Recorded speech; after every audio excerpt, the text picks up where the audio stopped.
Sot Gerti do të flasim për sistemin politiko-shoqëror të faraonit përmendur në Kur'an dhe ngjashmëritë që ka me të sistemi që ka ngritur Edi Rama, duke u mbështetur kryesisht te trajtimi i historisë faraonit në disa shkrime nga libri i yt në brendësitë Kuranit, të botuar disa vite më parë.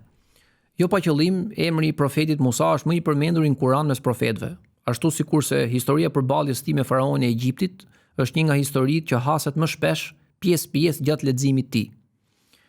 Kjo sepse sundimi i faraonit është përfaqësuesi par excellence i sistemit despotik, i cili përpiqet të nënshtrojë dhe robërojë njerëzit, t'i mbajë ata të zënë në ngrack nëpërmjet formave të kontrollit që ushtron, aqsa përfitimi i tyre për jetën dhe botën të shtrembrohet.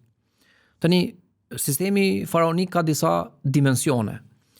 Gjatë shpjegimit të librit The Vision of Islam nga William Chittick, Hamza Yusuf ndalet dhe shtjellon elementët përbërës të sistemit që ngriti faraoni i Egjiptit.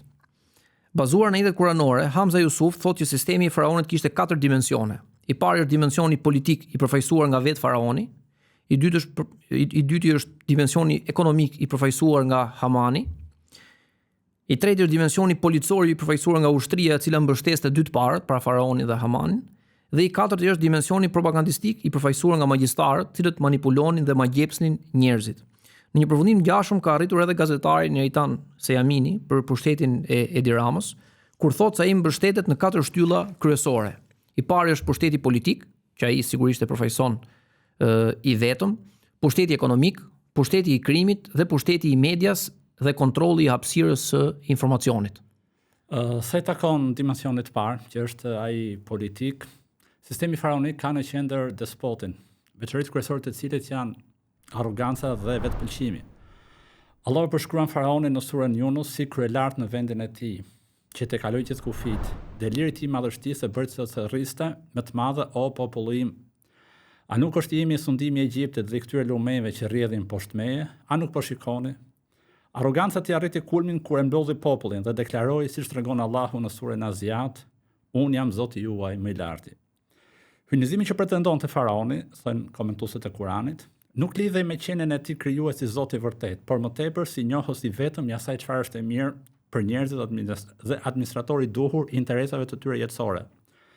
Sipas Fakhruddin Razit, ajo që donte të thonte faraoni ishte sa kujt tjetër përveç tij nuk i takonte të lëshonte urdhra, dhe se njerëzit duhet të nënshtroheshin dhe mbindeshin vetëm atij, sepse vetëm ai ishte Zoti i popullit të tij, në kuptimin që ai kishte rritur dhe kultivuar popullin. Këtë atribut të Zotit e ka pretenduar edhe Edi Rama, kur i përgjigjet protestuesve që kërkojnë ndërheqjen e tij në këtë ditë, për shkak të dëmeve afatgjata që ka shkaktuar vendit, se nuk pranoi sharlatan, thot, apo hipokrit që kanë parë në publik të marrin mikrofonin e të më thonë se si bëhet Shqipëria. Këtë nuk e pranoi. Kulti individi, sepse si bëhet Shqipëria e din vetëm ai. I padyshimt. Ai ka luduar për një atribut të tillë gjatë kohës pandemisë, kur ka thënë në datën 7 prill 2020 se Shqipëria do ta fitojë këtë luftë. Mos e harroni kurrë, Zoti i shqiptarëve është i madh. Edhe pse askush nuk mund ta akuzojë Edi Ramën se i është referuar vetes së tij në këtë fjali si Zoti i shqiptarëve, prapse kjo shprehje nuk qëndron nga ana teologjike. Sepse Rama ka aq njohuri nga fetë monoteiste sa ta di që Zoti është një për gjithë popujt e botës, se nuk ekziston një Zot i veçantë për shqiptarët, ose ai mund të ekzistonte vetëm nëse shqiptarët besojnë në një Zot pagan, të ndryshëm nga krijuesi i gjithësisë, që në këtë rast do të ishte Rama, dhe që kujdeset veçanërisht për ta. Prej nga shkon mendja se ai ka luduar për veten e tij kur ka thënë Zoti i shqiptarëve është i madh. Kjo lidhet edhe me deklaratë tjetër që ai ka bërë lidhur me sprovën e dytë që populli shqiptar kaloi, që ishte ai i tërmetit. Një nga frazat e tij është që teksa ekspektonte nisjen e punimeve për ndërtimin e shtëpive të shtembura nga tërmeti 26 nëntori 2019, ai thotë, të gjithë ata që janë në çadra, në shtëpi me qira, do t'i kthejmë në shtëpi të reja, duke zbatuar me çdo kusht porosinë e Zotit të madh të shqiptarëve. Pra një term, për të kujdesur deri në fund për ata që tërmeti i goditi më fort. Tani nëse Zoti i madh i shqiptarëve është krijuesi i gjithësisë që njohin fetë monoteiste, i bie që Rama është bë profet përderisa pretendon se ka arritur të futet në komunikim me të, nëse ka lajm nga gajbi. Nëse nuk e ka fjalën për Zotin e vërtet, nuk kemi si t'i shmangemi perceptimit se fjalën e ka për veten e vet, pra për veten e tij. dhe porosinë që i ka lënë vartësve të tij për të kujdesur deri në fund për ata që tërmeti i goditi më fort, që do të thotë një lloj favori edhe jo një lloj përgjegjësie në cilësinë e shefit të ekzekutivit. Fakti që Edi Rama e sheh veten si faraoni i Egjiptit e konfirmon edhe emri Ramses, që i pëlqen fort kur e thrasin tjerët, me një fjalë. Siç dëshmojnë fjalët një simpatizuesi të Ramës me rastin e protestës që ai ka bërë vetë status në profilin e tij në Facebook, ku thoshte tekstualisht me një fjalë, zoti kryeministër, as mos e çon në mend të dërhiqesh. Dhe këtë po ta them unë, një njeri që nuk të do, por që e kuptova si protestues i ndodhur me lloj-lloj e soi intelektualësh, gjoja nëpër grupe WhatsApp-i se ti Ramses je e keqja më e vogël. Ramses këtu përkon edhe me emrin, dhe ky është emri i faraonit. Siç i thotë edhe Arjan Çani, që e njeh herët atë.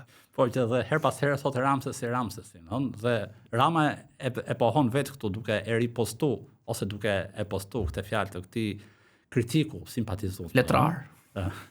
Këtë lloj epiteti Ramse që ai jep, dhe që duket që atij e miklon sedrën e tij kur dikush e thret me titullin ose me emrin e faraonit të Egjiptit. Dhe çfarë është e përbashkët mes psikologjive ose karakteristikave psikologjike të faraonit Edi Ramës është narcisizmi, si element kryesor i përbashkët karakterial, i cili i shtyn këto personazhe që të kërkojnë adhurimin e njerëzve që sundojnë. Faraoni mbreti i Egjiptit ishte një narcisist i kulluar, thot rabini Shais Taub. Ai nuk besonte se sillej në mënyrë mizore kur i nënshtronte njerëzit me brutalitetin dhe me brutalitet dhe sklavërim, apo edhe kur hidhte foshnjat në lum.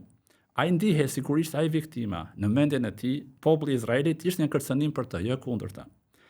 Duke qenë se narcizisti ndihet i lirë dhe i pavarur nga çdo fuqi e lartë, thot rabini, ai nuk e ndjen praninë e Zotit në jetën e tij. Në të vërtetë, narcizisti fillon ta shoh veten si Zot. Dhe nëse është Zot, atëherë është justifikuar të bëjë çdo gjë kujdo për ta marrë atë që dëshiron. Mund të jetë e vërtetë që një person që nuk pretendon se beson në një fuqi të lartë mund të trajtojë të tjerë të mirë, por ai që sheh veten si një fuqi e lartë do të ndihet i justifikuar të trajtojë të tjerët në mënyrën më mizore dhe më të pamëshirshme të mundshme. Prandaj, e vetmja kur për narcisistin është të përulet para Zotit, siç u përul faraoni në detin e hapur që mbyti. Dhe të pranoj pa fuqinë e tij, çdo gjë tjetër përveç kësaj do ta lejojë atë të vazhdojë në rrugën e tij. Një analizë ngjashme me këtë të rabinit i ka bërë Edi Ramës edhe Fatos Lubonja në një shkrim të parë disa viteve te Panorama, kur thotë Edi Rama vuan nga çrregullime narciziste të personalitetit. Njerëzit me këtë patologji ose idealizojnë veten ose e zhvlefsojnë, shpesh duke u luhatur nga idealizimi të zhvleftësimi. Për të mbrojtur nga pasiguritë dhe kaosi i brendshëm, ata ikin sa munden vetë zhvleftësimit, duke u kapur fort pas idealizimit të vetvetes dhe zhvillojnë një vete grandioze, të cilën e ushqejnë me fantazi madhështore mbi veten dhe të tjerët. Kjo rëndom u zhvillon mitomanin, që i shtyn ta falsifikojnë realitetin, duke treguar historira fantastike, me cilat kërkojnë të tërheqin vëmendjen të tjerëve për të ushqyer vanitetin dhe nevojën egzageruar për të admiruar. Që shkon në përputhje me atë që i thot unë mund të mos jem më i mirë, por më të mirë se unë s'keni. Pra këtu jemi akoma në fazën e admirimit, ëh? Por siç thotë Lubonja më mbrapa, për më tepër thotë, Rama bën pjesë në kategorinë atyre narcizistëve ku kapja fort tek ideja madhështisë dhe mitomania kombinohen me agresivitetin. Është ky kombinim që zhvillon narcizizmin malign, ku idesë së madhështisë i shtojnë edhe aspekte të omnipotencës dhe shfaqje paranojake, siç thot rabini për faraonin, te paragrafi që lexuam pak më përpara. Që është hyrë narcizistin malign të mendojë se është qenie speciale superiore, se atij duhet i kënaqet çdo tekë dëshirë, se mund të bëjë ç'të dojë, sepse për të rregullat nuk vlen.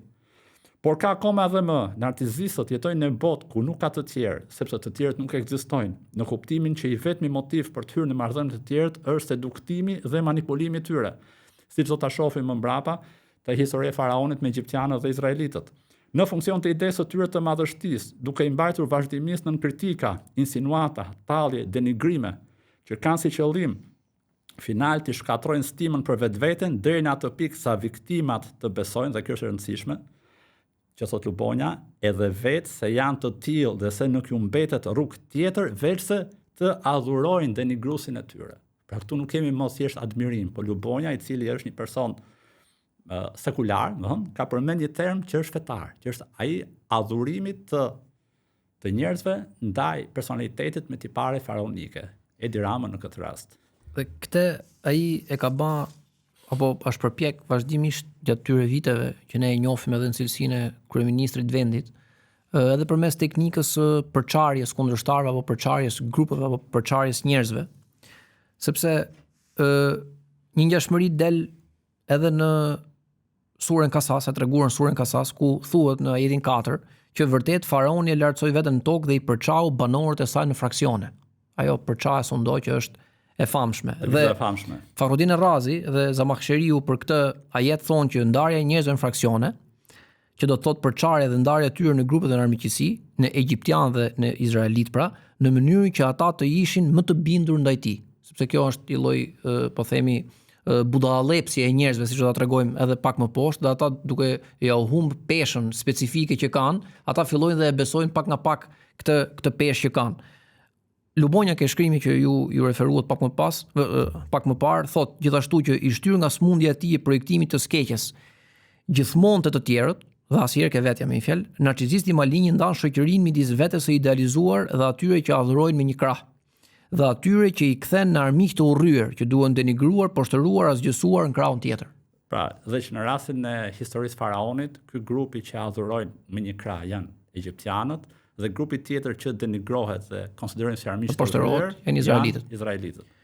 Pastaj këtu ka edhe një dimension tjetër që ne e përmendëm në fillim, është dimensioni ekonomik, që është diçka që shoqëria shqiptare e njeh mirë dhe është u bë vite që e vuan, që është modeli i ndërtuar mbi krimin ekonomik dhe kullat e larta, pra ndërtimet dhe betoni, skllavërimi i izraelitëve dhe shfrytëzimi i punës tyre të papaguar. Në surën Ash-Shuara, në ajetet 18-22, thuhet, faraoni tha, a nuk të rritëm ne që nga lindja, pra i drejtohet Musait, dhe jetove midis nesh me vite të tëra. Pra kjo është në momentin kur Musai shkon dhe i kërkon që të liroj izraelitët. Që të marrë izraelitët. Musai përgjigjet, a është për shkak të kësaj tmire që i skllavërove bitë e Izraelit? Me fjalë, fakti që ma bërë më këtë të jep të drejt që të veprosh kështu me ata? A krahasohet e mira që më bëre mua dhe rritja ime te ju me të keqen që i ke bërë bijve të Izraelit, duke i bërë sklever dhe shërbëtor për të kryer nevojat e tua dhe punë të rënda të popullit tënd? Pra ky është një parafrazim i kuptimit të ajetit kuranor. A vlen më shumë mirësia jote ndaj njërit prej tyre, prandaj meje? Apo ajo që u bëre pjesës tjetër, ajo që përmend nuk është asgjë në krahasim me atë që u ke bërë atyre. Pra ajo që më ke bërë mua nuk krahasohet me damin që u ke bërë atyre. Ky është një shpjegim i Ibn Kathirit. Pra ky është dimension ekonomik i shoqërisë egjiptiane në kohën e faraonit, i cili ishte i bazuar në ekonomi kriminale, që kishte për bazë punën e skleverëve izraelit. Dhe në mënyrë të ngjashme, edhe ekonomia shqiptare në sundimin e Edi Ramës është e bazuar në krim, i cili vjen nga pastrimi i parave të grupeve kriminale. Neritan Sejamili në artikullin që përmendet i pak më parë thotë, qeveria ka lejuar grupe dhe individ kriminal të veprojnë lirshëm në territorin shqiptar dhe mbi të gjitha të riciklojnë dhe pastrojnë paratë e krimit në ekonominë shqiptare. Tashmë krimi është karburanti kryesor ekonomik i vendit dhe financon në masë industrinë e ndërtimit dhe turizmit, por edhe segmentet të sektorit të energjisë, industrisë nxjerrëse, shëndetësisë, farmaceutikës, trajtimit të mbetjeve e tjerë. Ky injektim i paras së shpejt po mbulon përkohësisht problemet e thella strukturore të ekonomisë sonë, të krijuara nga qeverisja dhe korrupsioni. Krimi është gjithashtu financues i rëndësishëm për lobimin dhe imazhin ndërkombëtar. Përmes financimit të arkitektëve, urbanistëve, ashtu siç tregon edhe Albanian Files, që është bërë publike së fundit, të cilët paguhen me tarifat pazakonta për projektim dhe konsulenca në investimet që realizon krimi i organizuar. Dhe një element i përbashkët mes ekonomisë kriminale të faraonit dhe ekonomisë shqiptare është ndërtimi i kullave të larta dhe ndërtimeve monumentale, që janë simbolet të sistemit faraonik. Që janë vetëm në rritje. Edhe të Edi Ramës. Sa i takon faraonit? Faraoni i tha popullit vet, si tregon Allahu në surën Kasas, o ju të elitës, unë nuk di të keni ndonjë zot tjetër përveç meje, zot në kuptimin që e sqaruam më përpara. Prandaj ndjes për mua o Haman një zjarr për të pjekur tulla prej argjile dhe më ndërtoj një kull. që të mund të shoh Zotin e Musait, sepse unë e konsideroj atë si një prej gënjeshtarëve. Dhe në surën Ghafir, Allahu citon faraonin se i ka thënë popullit vet, specifikisht Hamanit, o Haman, ndërtom një kull, se ndoshta gjej rrugët e qiellit për të më rritur te Zoti i Musait, sepse unë mendoj me të vërtetë se ai është një gënjeshtar. Dhe sa i takon Ramës dhe çështjes së kullave dhe ndërtesave monumentale, Fatos Lubonja tek artikulli i tij, që me gjas nuk ka qenë në dieni dhe i vetëdijshëm rreth asaj që thuhet në Kur'an për faraonin dhe kullën. Dhe ku në një kohë ndërtimet e kullave nuk ishin në këtë fazë që janë sot, sepse flasin për një artikull që është shkruar para 7-8 viteve ose më përpara.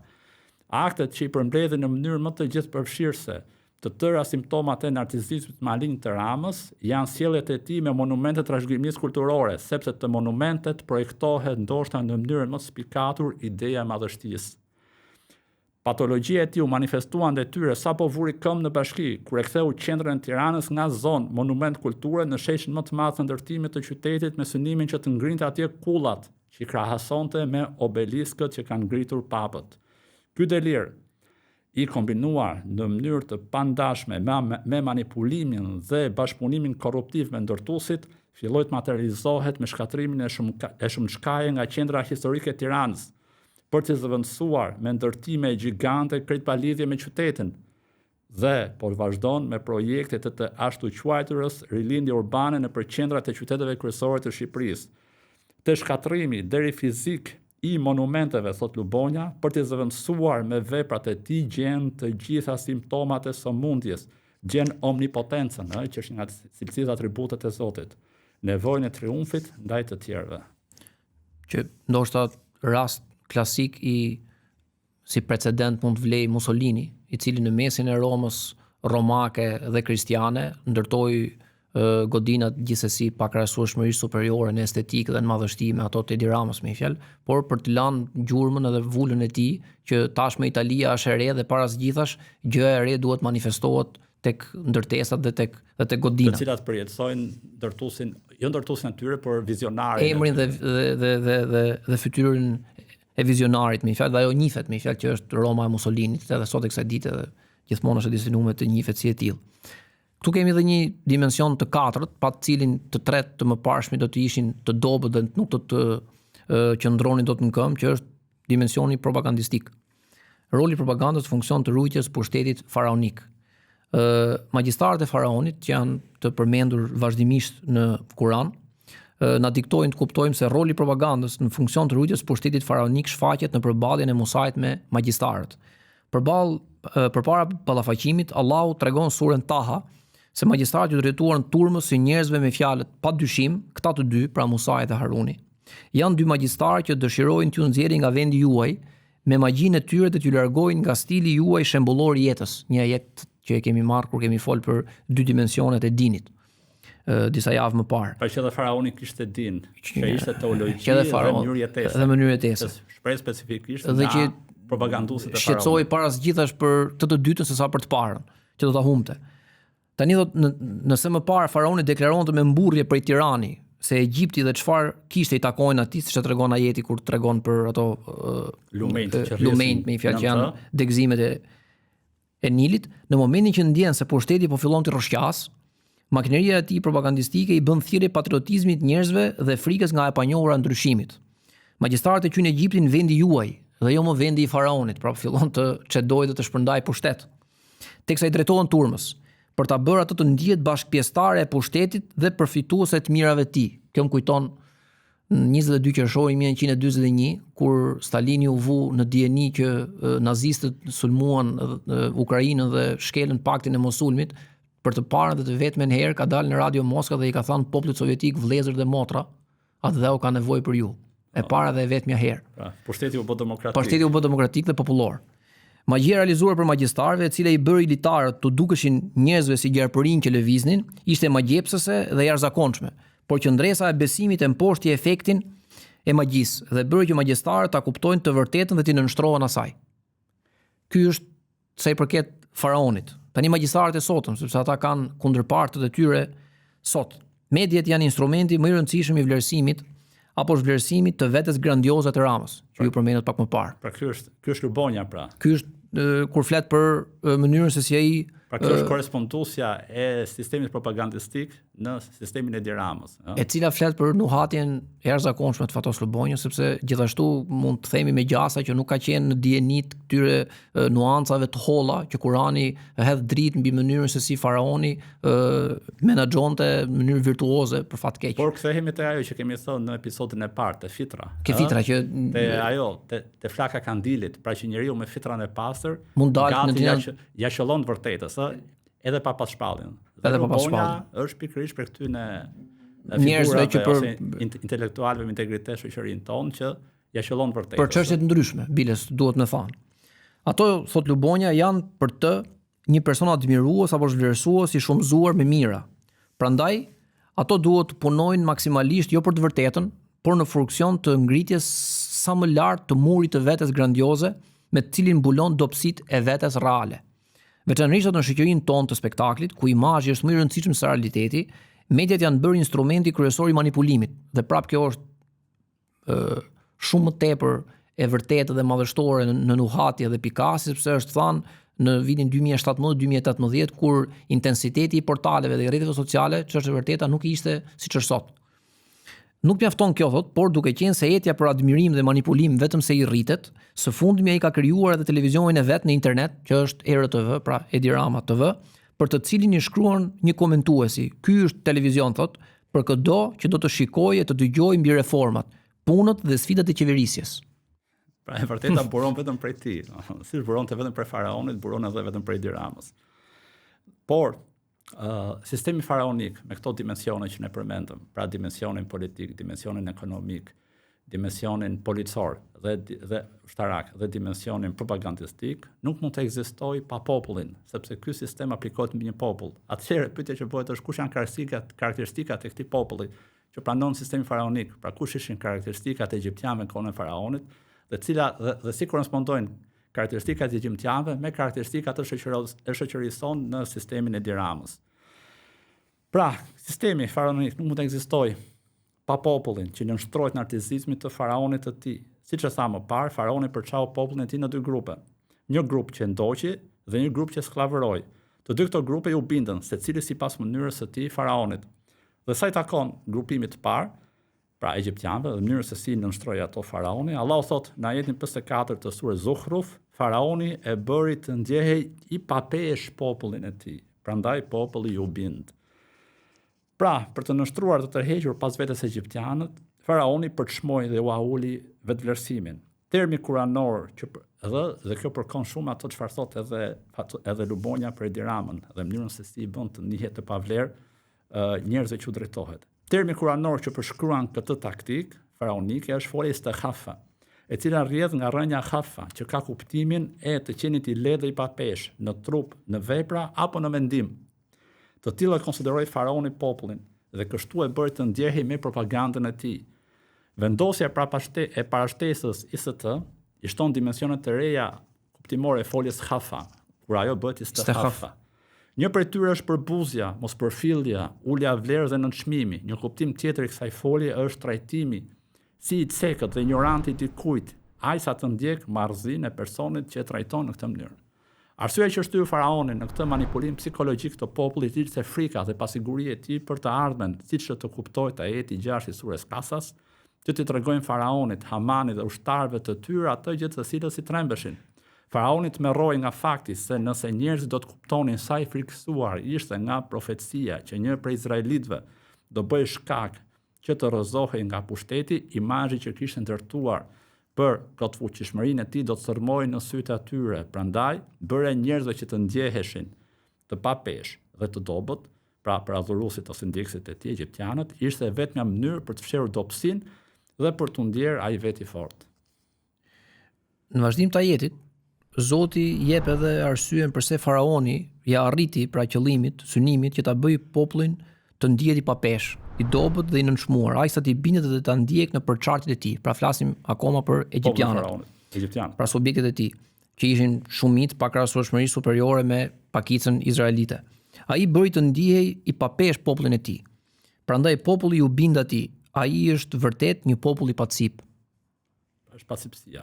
Tani pacipësia që do të thotë populli ngarkohet me përgjegjësi në momentin që gjithsesi në plan të parë duket viktimë e manipulimit të faraonit. Termi kuranor për këtë karakteristikë të popullit të faraonit është fasik, i cili rrjedh nga folja fasaka, e cila ka si kuptim si kuptimin parsor daljen e diçkaje për një tjetre, në një formë të prishur ose të korruptuar. Arabët e përdorin këtë folje për të përshkruar kokrën e hurmës, fryti i cilës ka dalë jashtë cipës saj. Është diçka e agrikulturës tyne. Për këtë arsye një person cilësohet fasik kur del jashtë vetes vet. Cilësimi si i pacip nga Zoti i popullit faraonit tregon se morali i tij i korruptuar ishte shpërfaqur në shëmtinë e degradimit që kishte pësuar, ashtu sikur se shpërfaqet korruptimi i hurmës kur fryti i prishur del mbi cipën e saj. Dhe një pyetje që lind natyrshëm është kush janë shqiptarët apo kush janë banorët e shoqërisë shqiptare që i përkojnë apo i korrespondojnë më së shumti popullit izraelit pra subjekteve të faraonit. Subjekteve të faraonit, egjiptianëve i korrespondojnë patronazhistët, që janë, domethënë, grupi me gjas apo pas një dyshim më i neveritshëm i shoqërisë shqiptare në momentin që flasim, punonjësit administratës, e cila vetëm se fryhet dhe vetëm se zgjerohet pikërisht për këtë qëllim, dhe militantët partijak në sistemin faraonik të Edi Ramës. Asnjë sistem nuk mund të mbahet në këmbë vetëm përmes forcës apo qoftë edhe propagandës si një elitë të vogël shumë të aftë, pa pasur në shërbim dhe bindje të plot një grup të konsiderueshëm njerëzish që do t'i besoj premisat dhe urdhrat e kësaj parie. Dhe nëse kjo ishte mënyra se si u nënshtruan egjiptianët, taktika që faraoni ndoqi për të nënshtruar izraelitët ishte ndryshme nga kjo. Dhe ai e bëri dhe një prej mënyrave që ai përdori, përveç humbjes së vlerësimit dhe skllavërimit të tyre, ishte rekrutimi i Karunit, që ishte një izraelit dhe që i dha mundësinë për të bërë suksesshëm dhe për të vendosur një pasuri marramendse brenda sistemit të tij. Në mënyrë që nëpërmjet kësaj pasurie, ai të joshte izraelitët e drobitur shpirtërisht, duke ushitur si të suksesshëm modelin e një izraeliti që kishte pranuar në këmbim të mirëve të kësaj bote, të përdorir prej sistemit faraonik. Pra histori suksesi. Dhe vërtet ishte histori suksesi, me parametrat e kësaj bote. E vërtet. Madje është histori suksesi edhe për izraelitët përpara momentit që ata ta përpinte toka, dhe ata ta kuptonin që ai në realitet ishte një dështim. Në një prej paradave të organizuara nga faraoni, Tabariu thot se Karuni u shfaq në mesin e njerëzve, i stolisur, i hipur mbi një kal të bardhë me shal të purpurt dhe i veshur me petka të ngjyra me të verdh. Bashkë me të ishin 300 robresha, të veshura në mënyrë të ngjashme dhe të hipura në mëze, të stolisura si ai. Njerëzit e devijuar të popullit izraelit që dëshironin bukurinë e jetës së kësaj bote, thot Allahu në Kur'an, kur e pan të shfaqje me këtë pompozitet, pësherëtin dhe thanë, si kur të kishim edhe ne pasurisja ajo që është dhënë Karuni. Ajo është vërtet fatmadh. Pra ta nuk shifshin problem që Karuni përdori si karrem për t'i josh ato, por dëshironin që t'ishin edhe ata, kishin mundësinë t'ishin në vendin e Karunit, t'i shërbenin faraonit që skllavëronte dhe të shijonin të mirat që kishte Karuni. Nga zëllimi pasurinë dhe pozitën e Karunit shpërfaqëse në thelb, ata ishin shtypëzët pa drejtësi ai, izraelitët. Me dallimin se atyre nuk u ishte dhënë mundësia që të ushtronin shtypjen sikurse Karuni. Thellë në zemër një pjesë e izraelitëve nuk aspironin lirinë dhe drejtësinë, por pasurinë dhe pushtetin, edhe nëse ato mund të fitoheshin duke i shërbyer faraonit dhe duke shtypur izraelitët e tjerë. Tani te mungesa e kësaj aspirate mund të gjendet edhe një prej arsyeve pse izraelitët vazhdonin të ishin të skllavëruar në Egjipt. Për më tepër zilin për porzitën e Karunit, izraelitët e shfaqin ndërkohë që Musa ishte i pranishëm në mesin e tyre me udhëzimin profetik. Që kjo është ndoshta akoma dhe më e rëndë, që do të thotë me profet gjallë, me reformator gjallë, me shembull nga Zoti përpara syve tyre dhe me mrekulli që ishin edhe në nivel empirik të dukshme, ata vazhdonin që të lakmonin pozitën e Karunit që ju sapo thatë. Megjithatë, Zoti e kishte dërguar atë për të çliruar izraelitët dhe shenjat e tij ishin shfaqur në tërë madhështinë e tyre. Shpirtrat e një pjese të izraelitëve ishin skllavëruar pas jetës së kësaj bote dhe në vend që të synonin lirinë, parapërqenin pasurinë dhe pozitën në shërbim të skllavëruesit të tyre. Tani e njëjta pyetje, cilët janë shqiptarët që i përngjajnë apo i korrespondojnë pak a shumë më së shumti izraelitëve sot. Izraelitëve në sistemin e Edi Ramës i korrespondojnë, për fat keq, një pjesë e konsiderueshme e shoqërisë shqiptare, që përveç patronazhistëve, punonjësve të administratës dhe militantëve partijak, të cilët janë të korruptuar në shpirt dhe do donin të ishin pjesë e këtyre grupimeve shoqërore, pranë sistemit në të do të jepë mundësia, që do të thotë bëhet fjalë për një shumicë të heshtur, së cilës i mungon një sens i mirë drejtësie brenda tyne, dhe kjo është diçka që ndan holl, për arsyeën se këta njerëz nuk mund t'i ngarkosh as me një negativitet të posaçëm, por nga ana tjetër nuk kanë aspiratën apo nuk kanë dëshirën, nuk ndjejnë as nevojën për të përmirësuar gjanat dhe nuk e vuajnë gjendjen aktuale. Mungesa e kësaj vuajtje rreth padrejtësisë i bën ata automatikisht subjekte neutrale, dhe neutraliteti në situatat kur pushteti është, le të themi, faraonik dhe propagandistik, çon ujë tek mullini i të parit. Grupit parë të fuqishëm. Grupit parë të fuqishëm. Dhe fakti që kjo tipologji njerëzish është një numër të konsiderueshëm edhe në shoqërinë shqiptare, bën që pavarësisht korruptimit dhe korrupsionit dhe padrejtësisë strukturuar dhe të përpunuar nga Partia Socialiste dhe Edi Rama gjithë këto vite, ajo ende nuk ka rënë nga pushteti. Arsyet janë të ndryshme, por një ndër to është edhe kjo. Pra ky lloj korruptimi i brendshëm, do i brendshëm tek kjo shumicë e heshtur që është vërtet e madhe. Predispozicioni për të korruptuar, në momentin që mund të ta ofrojë një tort, një pjesë e tortës së pushtetit. Nuk ka asnjë dyshim. Dhe pasojat që shkakton sistemi faraonik në shpirtrat e njerëzve, po të shohim tek izraelitët, atyre ju atheu shpirtin, derisa humbën ndjenjën e përkatësisë në bashkësi dhe aftësinë për të vepruar. Humbja këtyre cilësive ishte arsyeja që izraelitët, megjithëse dëshmuan hapjen e detit dhe mrekullitë të tjera prej Zotit, nuk mundën dot të dilnin mbi vetet e tyre kur Musai u kërkoi të luftonin për të marrë tokën e shenjtë, Jeruzalemin. Dhe kjo është arsyeja që ata u endën pastaj 40 vite në shkretir, ashtu siç është thënia, të ender siç i futi në shkretir 40 vite. Rashid Ridaja shkruan se kur popujt gjenden në shtratin e despotizmit, dhe kjo është shumë relevante qoftë për Shqipërinë në kohën e komunizmit apo qoftë për shoqërinë shqiptare në këto vite.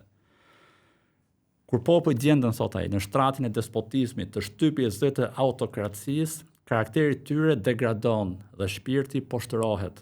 Nëse koha e kaluar në dhunë është e gjatë, karakteri i përfituar gjatë saj trashëgohet brez pas brezi, derisa të bëhet si një instinkt i pavetëdijshëm, për të cilit populli nuk shkëputet edhe kur shirohet prej prangave të robërimit. Shtypja ushtruar nga prej faraonit e Egjiptit e korruptoi karakterin e izraelitëve, duke lënë tek ata gjurmën e nënshtrimit dhe poshtrimit. Zoti i lartësuar u shfaqi shenjat e fuqisë së tij dhe vërtetësisë të dërguarit të tij. Si dhe u bëri të qartë se ikja prej Egjiptit kishte për qëllim shqirimin dhe shpëtimin e tyre nga poshtrimi.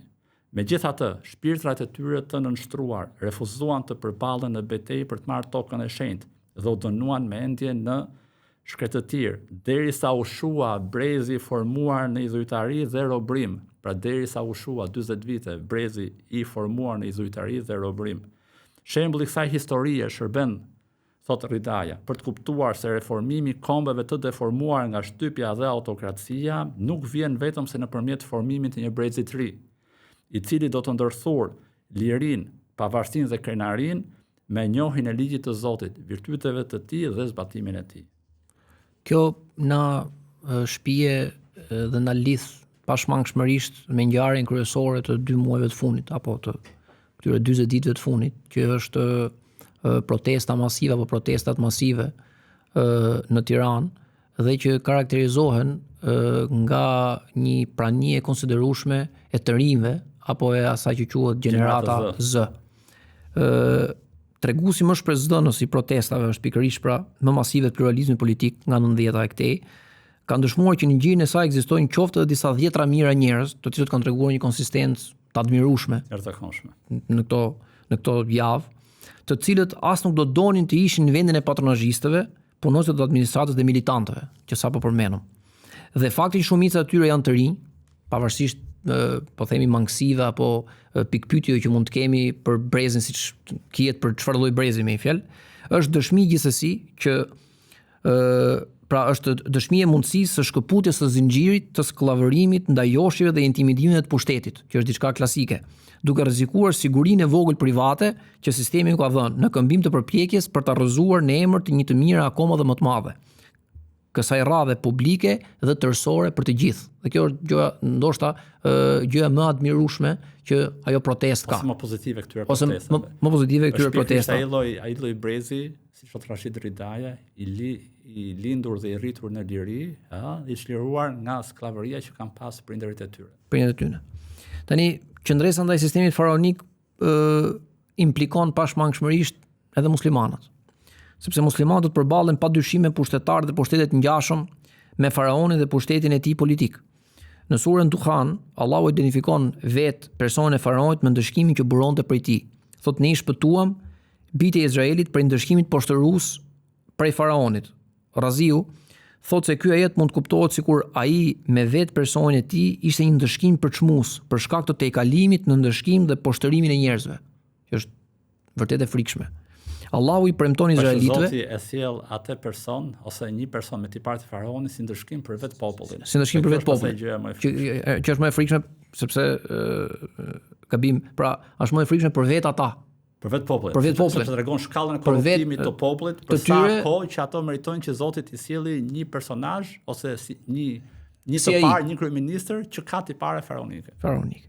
Allahu i premtoi izraelitëve dhe nëpërmjet shembullit tyne çdo bashkësie që ndjek rrugën të cilët ata përvijuan se durimi dhe besimi i sigurt te shenjat e Allahut shpërblehet prej tij me shndërrimin e besimtarëve të palëkundur në udhëheqjes dhe mëkëmbës të çështjes së Zotit në tokë. Dhe që kjo është ndoshta gjëja më shpresdhënëse që mund të themi sot, që ajeti surës 24 i surës Sejdë e përshkruan kështu rrugtimin e udhëheqësve në mesin e izraelitëve. Ne përgatitëm nga mesi i tyre udhëheqës, të cilët udhëhoqën sipas urdhrit ton, sepse ata treguan durim dhe bindje të sigurt në shenjat tona. Pra, nëse në mesin e muslimanëve shqiptar do shfaqen besimtarë të tillë, të cilët kanë siguri në shenjat e Zotit dhe janë të mbindur në fitoren që vjen prej tij, atëherë mund të vijë edhe shpëtimi, jo vetëm i parësisë muslimanëve, po edhe i gjithë popullit. Dhe prandaj në një sistem me tipare faraonike, si ai e Edi Ramës, muslimanët kanë për detyrë që jo vetëm të ftojnë shoqërinë në Islam, por edhe të përpiqen në mënyrë aktive për çlirimin e shoqërisë nga ky sistem. Shembulli për të ndjekur këtu është po i Musait. Misioni profetik i cilit nuk kufizohej vetëm në thirrjen e faraonit dhe elitës së tij në besim, ashtu siç kanë bërë muslimanët këto 35 vite demokraci, por përmbante edhe kërkesën e çlirimit të izraelitëve nga robrimi i sistemit faraonik. Pra kreti ndryshëm nga modeli politik. Kreti ndryshëm nga modeli i Jusufit alayhis salam. Do ta përmendim pak më mbrapa. Në dialogun mes Musait dhe faraonit në surën e Araf, Taha dhe Shuara, del qartë se kërkesa për çlirimin e izraelitëve është misioni i vetëm cilin Allahu porosit Musain t'ia parashtroi faraonit. Polemika mes tij dhe Musait rreth Zotit dhe argumenteve me të cilat ai kishte dërguar Musain është rrjedhoi refuzimit të kërkesës nga ana e faraonit, duke qenë se Musai e parashtroi këtë kërkesë në emër të Zotit për cilit ai ishte dërguar. Pra, debatet për Zotin nuk janë sepse Musai e ftoi faraonin te Zoti dhe tani faraoni tha kush është Zoti, ose te kush është ai Zoti që ti beson dhe më fton mund të besoj. Por Musai tha që më lejo që të marr me vetë izraelitët, të cilët ti je skllavëruar.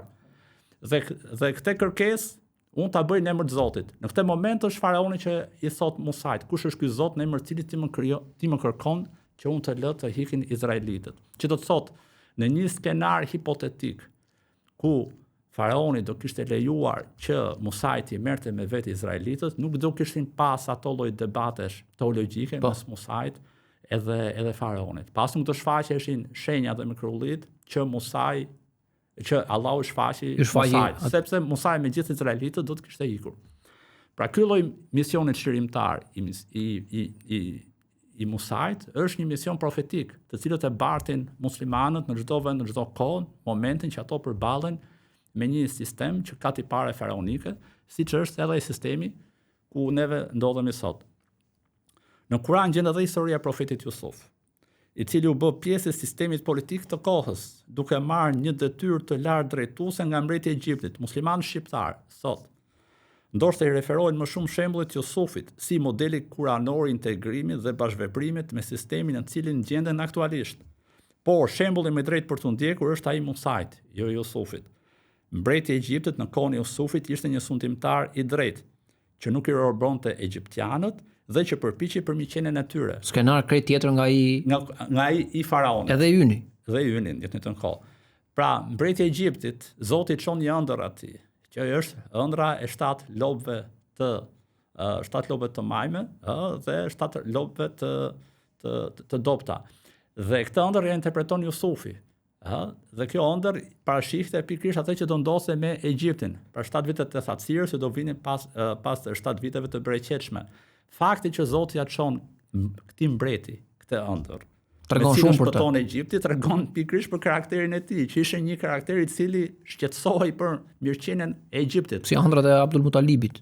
Pikërisht, pra që ja sjell një personi të mirë dhe me fitra të pastër. Dhe fakti që Zoti prapë i çon Jusufin që të interpretoj ëndrën, dhe ai beson interpretimit të Jusufit. Mirësi mbi mirësi. E shfaqson Jusufin, nxjerr nga burgu dhe emëron ministër të magazina apo ministër financë, ekonomisë, të thesarit, mund ta quajmë gjuhën e sotme, është pikërisht argument më shumë për dashurinë që kishte ky mbret për popullin e vet, egjiptianët, dhe për respektin që kishte për një emigrant, siç ishte Jusufi.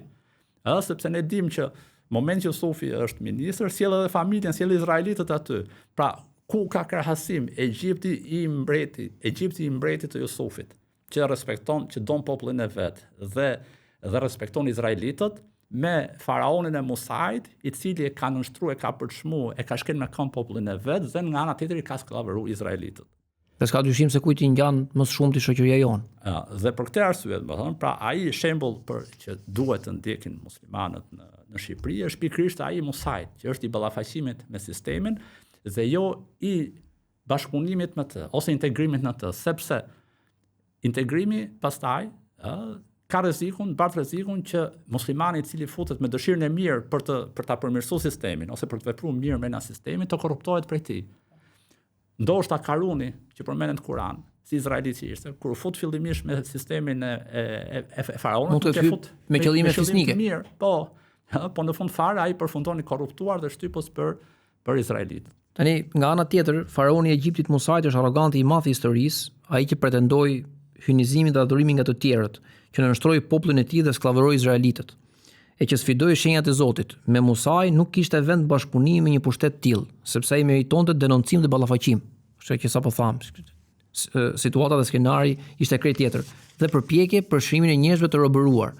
Prej tij, në të njëjtin qëndrim si të Musait, duhet të mbajnë edhe muslimanët në sistemin me natyrë faraonike të Edi Ramës, që do të ishte një situatë e një bisede luksoze, nëse situata jonë do të ishte e ngjashme me atë të Jusufit dhe me të mbretit e Egjiptit në kohën e tij. Por skenari ynë është krejt tjetër dhe përrjedhoi këtu po jepet më tepër përparësi turistëve sesa vendasve dhe përrjedhoi ne jemi në një situatë shumë të ngjashme me atë të faraonit të Musait se sa me atë të mbretit e Egjiptit të Jusufit. Dhe vërteta është që, sepse ne folëm për përgjegjësinë dhe peshën që kanë muslimanët, pushteti faraonik i druhet bartësve të mesazhit profetik në shoqëri, të cilët kanë aftësi të nxjerrin pa gënjeshtrat e kulturës faraonike, për ata që e demaskojnë apo e demontojnë propagandën e zullumit. Allahu thotë në surën Kasas se dërgimi i Musait me mision profetik ka për qëllim t'i tregojë faraonit, Hamanit dhe ushtarëve të tyre atë gjë të cilës ata i trembeshin.